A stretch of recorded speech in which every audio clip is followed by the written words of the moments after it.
বাবা, আমায় আস্তে করে তোমার ডান্ডাটা আমার ভিতর দাও। আহ, আমি অনেক ব্যথা পাচ্ছি। তোমার ডান্ডাটা অনেক মোটা। হ্যালো বন্ধুরা, তোমরা কেমন আছো সবাই? শিলা, একটু বসো। তোমার সঙ্গে কিছু কথা বলতে চাই। আমি থমকে দাঁড়ালাম। বাবার কণ্ঠে এক ধরনের অচেনা ভাব ছিল, যা আমাকে আরও চিন্তায় ফেলে দিল। বুকের ভেতর অজানা ভয় কাজ করছিল। বুঝতে পারছিলাম না বাবা আসলে কি বলতে চেয়েছেন। আমি বাবার কথার অপেক্ষায় চুপচাপ বসে রইলাম। কয়েক সেকেন্ডের জন্য নীরবতা নেমে এলো। তারপর বাবা ধীরে ধীরে বললেন, শিলা, তুমি তো অনেক বড় হয়ে গেছো। তোমাকে 2 বছর আগেও আমি ছোটই মনে করতাম, কিন্তু হঠাৎ করে তুমি এত বড় হয়ে গেলে যে তোমাকে দেখে আর বোঝার উপায় নেই যে তুমি আগে ছোট ছিলে। তারপর বাবা একটু থেমে তার চোখে আনন্দের ঝলক নিয়ে বললেন, সীমা, তুমি তো সত্যি অনেক সুন্দরী হয়ে গেছো। তোমার চেহারার ফিটনেস দেখে মনে হচ্ছে সময় যেন তোমার জন্য থেমেছিল না। তারপর বাবা আরও মৃদু হেসে বললেন, সীমা, তুমি সত্যিই অনেক পরিবর্তন হয়েছ। তোমার চোখের উজ্জ্বলতা, হাসির সৌন্দর্য, চুলের ঝলক আর তোমার পুরো শরীরের স্বাভাবিক উজ্জ্বলতা সবই চমৎকার দেখাচ্ছে। তুমি সত্যিই অনেক সুন্দরী। আমি বাবা কথা বলার সময় থমকে গিয়েছিলাম। ভেতরে কেমন অদ্ভুত গরম আর অস্থিরতার অনুভূতি কাজ করছিল। হঠাৎ আমি ভয় এবং কৌতূহলের মিশ্রণে বাবার দিকে তাকিয়ে বললাম, বাবা, তুমি সত্যি কি ভাবছ? বাবা হেসে কিছুই না বলে চুপচাপ আমার দিকে তাকিয়ে রইলেন। সেই মুহূর্তে আমি অনুভব করলাম তার কিছু কথার আড়ালে এমন কিছু রয়েছে যা তিনি শুধুমাত্র আমার জন্যই খুলতে চলেছেন। আমার হৃদয়ে দ্রুত ধকধক করতে লাগলো, যেন বুঝতে চাইছিলাম এই রহস্যের আড়ালে বাবার আসল উদ্দেশ্য কি। তারপর হঠাৎ বাবা বললেন, সীমা, আজ রাতে আমরা দুজন একসাথে বসে অনেক কথা বলবো। তুমি রাতে এসো, আমরা গল্প করব। আমি প্রথমে কিছুটা অবাক হয়েছিলাম, কিন্তু ভাবলাম হয়তো তিনি দীর্ঘদিন পরে আমার সঙ্গে সময় কাটাতে চাইছেন। আমার মনে কৌতূহল কাজ করছিল, বাবা আমাকে কি গল্প শোনাবেন, কি স্মৃতি ভাগাভাগি হবে, আমি কি শিখব। সেই রাত আমি অপেক্ষায় কাটালাম। হৃদয়টা আনন্দের উত্তেজনায় ভরে উঠল। আর বাবা আমাকে আরও বললেন, আজ রাতে যখন তুমি আসবে, সেই সময় যেন কেউ আমাদের বিঘ্ন না করে, আমাদের শান্তিতে গল্প করার সুযোগ থাকবে। আমার মনে কিছুটা কৌতূহল জাগল। বাবা এতদিন বিদেশে থাকায় আমাদের একসাথে সময় কাটানো হয়নি। আমি ভাবলাম হয়তো বাবা আজকে আমাকে কিছু গল্প শোনাবেন, আমাদের কিছু স্মৃতি ভাগাভাগি হবে, আর হয়তো এমন কিছু স্মৃতি যা আগে কখনো শোনাই হয়নি। আমার হৃদয়টা অদ্ভুতভাবে ধকধক করতে লাগল। কৌতূহল আর অজানা উত্তেজনায় ভরে উঠল। সারাদিন কেটে গেল নানা কাজ আর চিন্তায়, কিন্তু রাত যখন হলো, আমি, বাবা আর আমার আন্টি রাতের খাবার খেয়ে নিজের নিজের রুমে চলে গেলাম। ওই সময় আমি ইচ্ছে করলে বাবার রুমে যেতে পারতাম, কিন্তু গেলাম না, কারণ বাবা আমাকে আগেই সতর্ক করে বলেছিলেন যে বাবার রুমে যাওয়ার সময় যেন কেউ আমাদের না দেখে। আমি জানতাম না এর পিছনে ঠিক কী ঘটনা রয়েছে, কিন্তু বাবার কথা মানা আমার জন্য জরুরি মনে হলো। তাই আমি শান্তভাবে আমার রুমে থেকে অপেক্ষা করতে লাগলাম। রাতটা যেন অদ্ভুতভাবে ধীর, শান্ত এবং রহস্যময়ভাবে এগোতে লাগল। তারপর রাতটা আস্তে আস্তে নেমে এলো।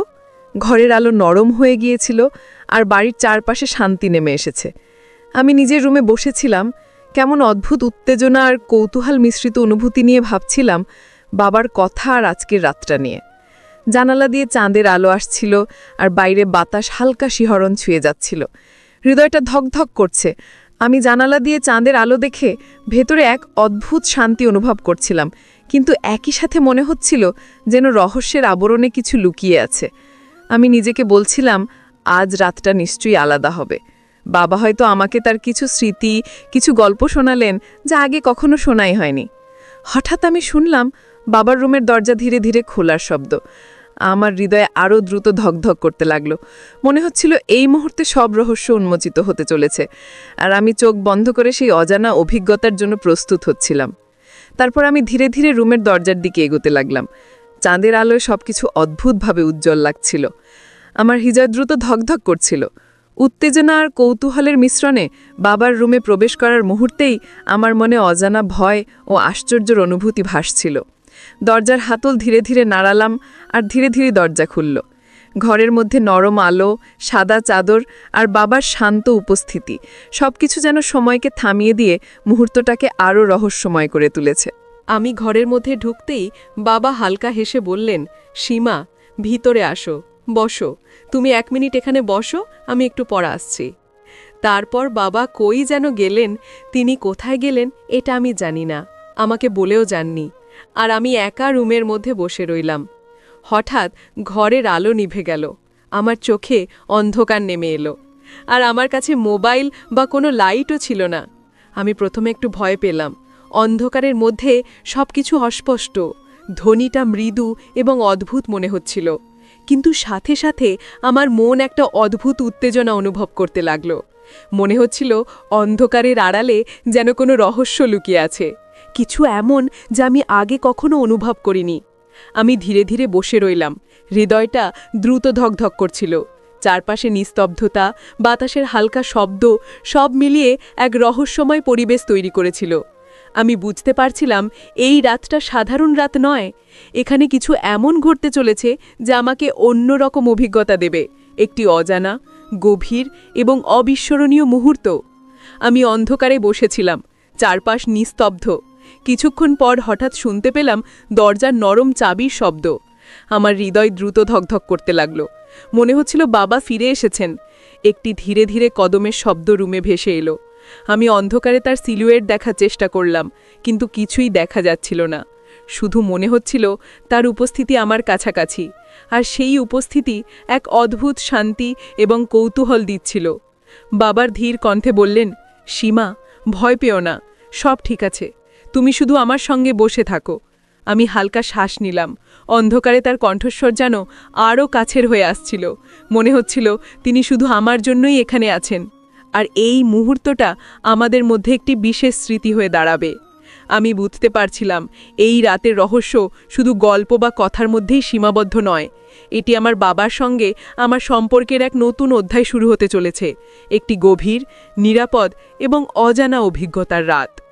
তো বন্ধুরা, এই গল্পটি এখানেই কিন্তু শেষ নয়, আরও অনেক সত্য ঘটনা দ্বিতীয় পর্বে রয়েছে।